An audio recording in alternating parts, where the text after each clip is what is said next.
Hello guys, Vlog back with another video, and I'm going to be going over the DC Multiverse Snyder Cut McFarlane Toys Superman, the black suit version. And this is the first figure that I have reviewed with the figure out of the box, and that's because, honestly, I was impatient. I wanted to get this thing out and see how it was. And I took the little action figure stand that we do get here out of the box, and I did have to take the bottom part out that you see him standing on there. So sorry about that. I tried, keeping it the way it looks, just not as torn, but this is what you see in the box. It can come out, and it does look like a little box that you can kind of pose Superman with. It does look pretty cool out of the box, and I want to show you that in a bit, but yeah, let's go over the accessories that this figure comes with, and then the figure itself, the box, and then the final verdict. We do get a nice trading card of Superman here. It is a cool picture of him in the black suit, which looks really nice. And I do know that the other version, the regular dark blue and red version, it does have all these colors kind of just black and white, which I think is interesting. So if you want to read this here, you can see what that says on the back. Just go ahead and pause the video and you can read that there. So yeah, this is pretty cool. We do have the DC Multiverse there. And this is just a pretty basic card with a kind of shiny feel to it. Next, you might have noticed that I did have Superman standing on this little stand here. And you can just plop off the foot, or the bottom of the foot there, with the little peg and the peg hole on the bottom of that foot. And yeah, that's basically how it is. You can just connect this piece, just slide it into here like this. And there you go, that's the stand. It's pretty cool, pretty sturdy, nothing too crazy. You can move this down this much, which is pretty cool, and then move it up high this much, which is nice. This is how far each arm opens.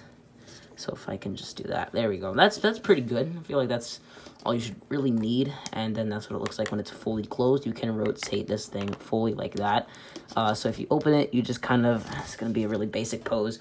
You're going to want to have the cape kind of over this, and then have it kind of grab around his torso area, and that's how it looks. That's with him. This is pretty much just a really rushed pose, obviously. So you could see that's how it stands right there, and that's pretty cool. The cape does come out a little bit, unfortunately, so that's not the best thing, but, I mean, I don't really know how else you're gonna...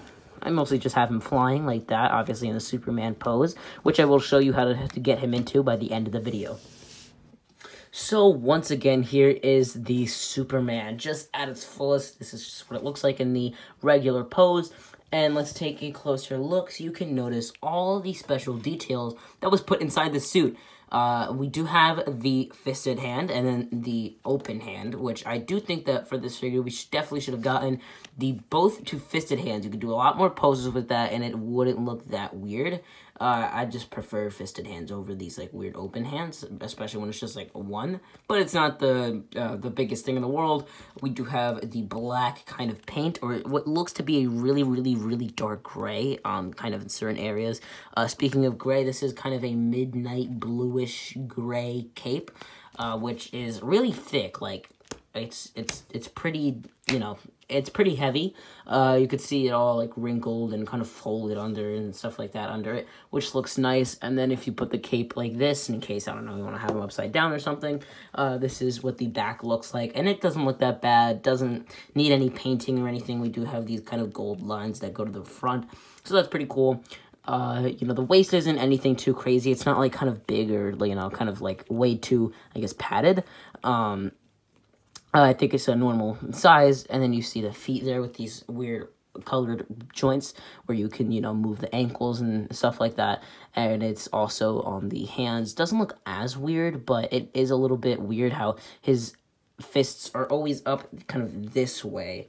The arm can be down and it's always up like this. Same with the other hand, but you are able to kind of move that, but you're never able to move it this way, kind of upward, so that kind of bothers me a little bit.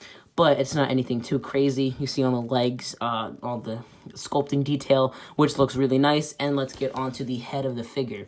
This does not really look like Henry Cavill. I don't even think he has green eyes. I could be wrong, maybe, but I'm pretty sure he doesn't. But I guess this looks okay. In some shots, it looks like at some angles, it looks pretty good. Sometimes it doesn't. but I think this is an okay attempt at the likeness of Henry Cavill. It doesn't look that bad. The head doesn't look that weird. It can move up this much, so it's not like it's stuck. I mean, but when it does do this, his neck is way too kind of forward, so it does cause him to kind of look a little weird, trying to have him look normally. So it's not a huge problem, but it is definitely a little bit hard to ignore when you're trying to move him and, you know, pose him. So that's pretty much everything for this figure. Just the paint apps are pretty okay on this figure. You can see for some reason it looks a little weird on mine, the S. And then we do have a little bit of cracking. There was another one where it was on his face, but I'd rather get it here than on his face. So yeah, there's a little bit of cracking in the neck area. But yeah, so just wish that this S would be a little more vibrant. But everything else is pretty good with the paint apps and stuff like that. So I do want to get into the articulation of this figure.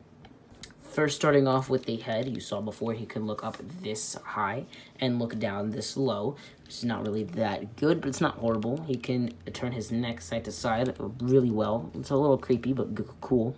Of course, side to side rotation, full 360, and then you can move these double jointed elbows, which is a little bit hard to move when you first get this figure. The hands, oh my gosh, can move like this, you know, kind of like that, you know, obviously, all that stuff. Same thing with the other one. And you do have the diaphragm joint. The arms can move above 90 degrees, and you do have the diaphragm joint, which does move a little bit side to side, a little bit back, and then you have the little ab kind of crunch there, which is cool, and then it moves this much inward, which doesn't really work. It's kind of just set in place there. No upper thigh cut, unfortunately. The legs move out this far, which isn't really that far at all.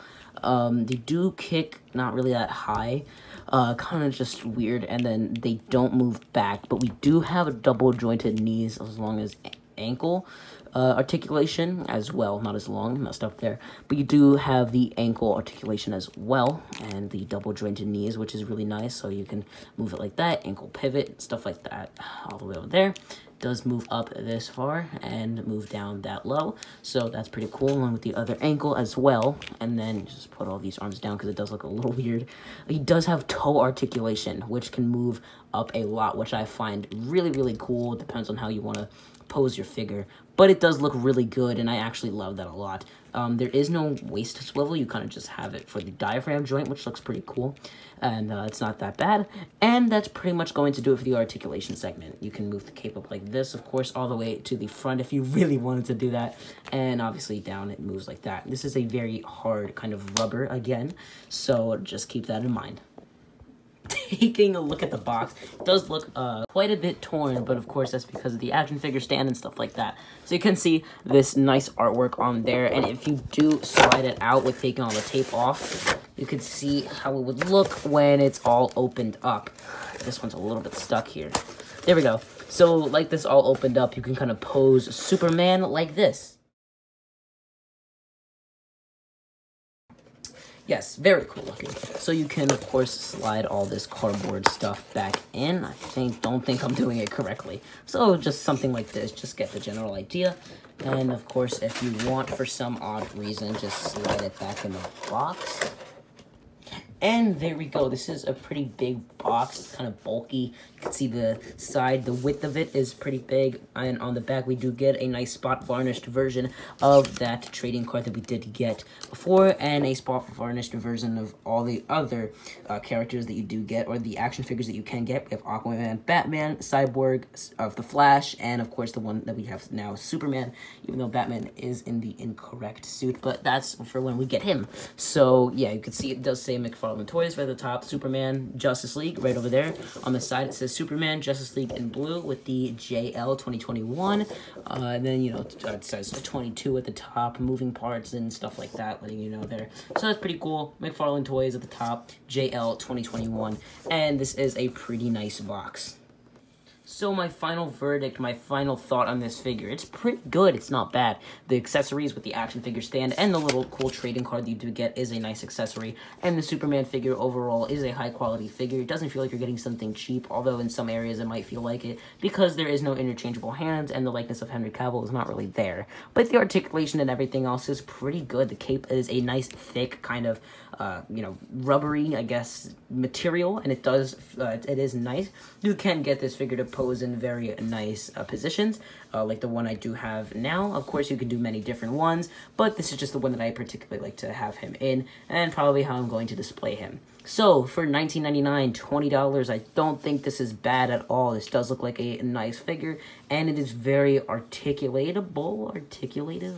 is very well articulated, so that's pretty cool, and I don't see a lot of action figures have toe articulation, so that's pretty cool as well. So yes, I do think you should purchase this figure if you did like the Zack Snyder Justice League, or if you did like the Henry Cavill black suit Superman. Last thing before we end this video, I would like to show you how tall he is. This figure stands at a nice 7.5 inches, I'm pretty sure, almost there, kind of around 7.5 inches, which is a lot bigger than the Marvel Legends. They're probably 5.5 up to 6 inches. I do know that Venom is around 7.5. He is just a little bit taller. Let me go get that figure to show you comparison right now.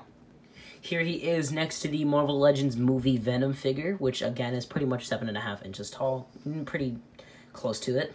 And here he is next to the Marvel Legends What If Zombie Hunter Spider-Man. You can see very drastic difference there.